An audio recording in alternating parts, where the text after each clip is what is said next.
नमस्कार दोस्तों।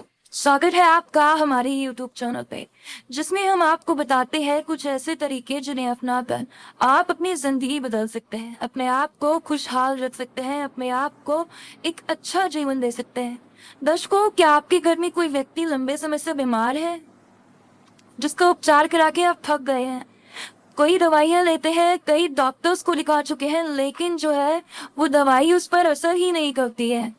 आप जो भी दवाई लेते हैं वो विफल हो जाती है, और जो बीमारी है वो ज्यों की त्यों ही बनी हुई है। वो जो है कम होने का नाम ही नहीं ले रही है, बढ़ती ही जा रही है। तो किस तरह इस बीमारी को खत्म किया जाए, किस तरह रोगों से निजात पाई जाए, ये आज मैं आपको बताऊंगी।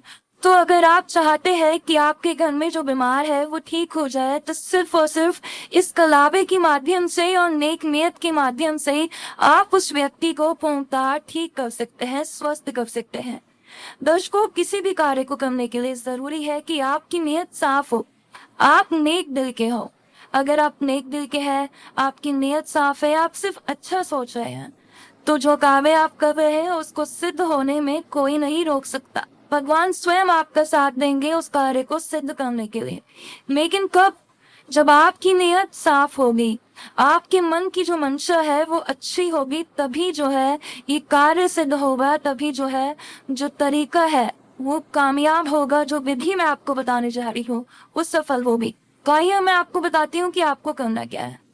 सुबह के समय स्नान करने के बाद आपके घर में जो भी बीमार व्यक्ति है, उसके दाहिने हाथ में आपको कलावा बांधना है। जी हाँ, इस तरीके से आपको उसके दाहिने हाथ पे कलावा बांधना है और एक मंत्र का उच्चारण करना है।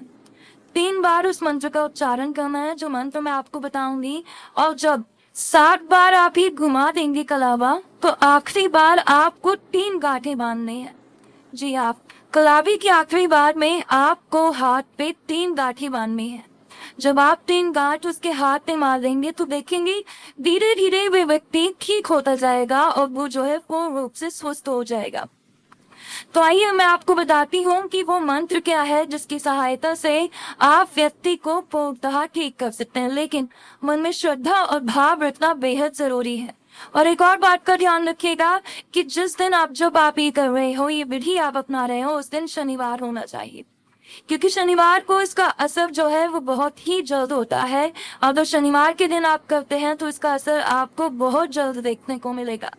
तो अगर आप चाहते हैं कि आपका जो रोगी है वो ठीक हो जाए, अपनी जिंदगी को सही तरीके से जी पाए, तो इस विधि को जो है शनिवार के दिन अपनाइएगा। तो आइए मैं आपको बताती हूँ कि वो जो मंत्र है वो मंत्र क्या है। वो मंत्र है ओम प्राम प्रीम प्रोम ओम शनिश्चराय नमः। जी हाँ, इस मंत्र का आपको 3 बार उच्चारण करना है, और इस उच्चारण के बाद आपको जो वो कलावा आप तोड़ेंगे तो उसमें 3 गांठें आखिरी में बंधी होनी चाहिए। इस बात का खास तौर पर ध्यान रखिएगा, लास्ट में आपको 3 गांठें बांधकर उस कलावे को तोड़ना है। ये बहुत जरूरी है। जब आप ऐसा करेंगे, उसके बाद जो है वो व्यक्ति धीरे धीरे अपने रोग से मुक्त होता जाएगा और एक निरोगी जीवन जिएगा। उसका जो रोग है वो समाप्त हो जाएगा, रोगी ठीक हो जाएगा, और आपके घर में जो खुशहाली है, जो उस रोगी की वजह से खुशहाली जो आपके घर से चली गई थी, क्योंकि घर में अगर कोई भी व्यक्ति बीमार हो जाए तो पूरा घर उदास हो जाता है, सिर्फ ये सोच सोच कर कि ना जाने ये कब ठीक होंगे, ना जाने ये बीमारी इनसे दूर कब जाएगी, कब वो टाइम आएगा जब ये अपने आप से हंसेंगे, बोलेंगे, बातें करेंगे, कब वो टाइम आएगा ये हम सब के साथ बैठकर अच्छे से अपना जीवन जिएंगे। तो आप भी इन्हीं सवालों के जवाब चाहते हैं, तो ये जो प्रक्रिया है, इस प्रक्रिया को कीजिए। जो कलावे की विधि मैंने आपको बताई है, इस विधि को अपनाइए और अपने घर में जो रोगी है उस रोगी को पूर्णतः ठीक कीजिए। कोई और समस्या है, कोई समाधान आप चाहते हैं, तो आपकी स्क्रीन पे जो नंबर दिखाया जा रहा है उस नंबर पे कॉल करें, समस्या का समाधान लें। इस विधि से जुड़ी कोई जानकारी चाहते हैं या किसी वशीकरण विधि से जुड़ी कोई जानकारी चाहते हैं, तो आप कॉल कर वो जानकारी भी ले सकते हैं। और कोई ऐसी समस्या है जिसका समाधान करके थक गए हैं लेकिन समाधान नहीं हो रहा, तो आपकी हर समस्या का समाधान सिर्फ आपसे एक कॉल दूर है।